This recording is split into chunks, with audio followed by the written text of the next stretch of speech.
नहीं, देखिए पहली बात है कि जिनको फंड जब इलेक्शन के पहले इस तरह से अनाउंसमेंट करना, तो मैं समझता हूँ ये बिल्कुल है।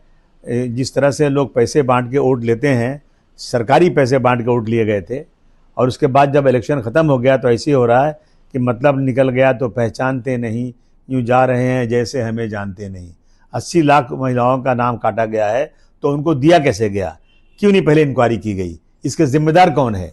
सरकार को ये जवाबदेही तय करनी पड़ेगी और जवाबदेही लेनी पड़ेगी।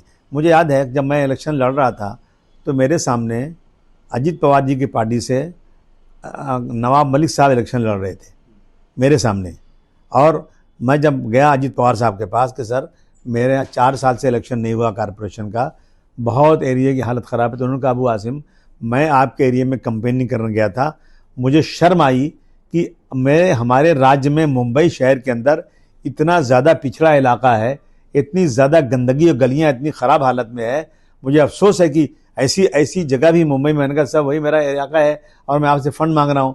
मैंने कहा सर मुझे कम से कम आप 15 करोड़ रुपया दीजिए, मैं गलियों का काम करूँगा। उन्होंने कहा मैं 20 करोड़ रुपया दूंगा। मैं खुश हो गया। मैं गया उनके पास, बोले वेट कीजिए, वेट की फिर गया, बोले कहाँ से पैसे दूँ, सब पैसे तो चले गए लाडली बहना में, फंड ही नहीं, कहाँ से दें, नहीं दिया एक पैसा मुझे उन्होंने, लिख के मेरे पास पड़ा हुआ है, लेकिन आज तक पैसा ही नहीं मिला कि सारे पैसे वहाँ चले गए।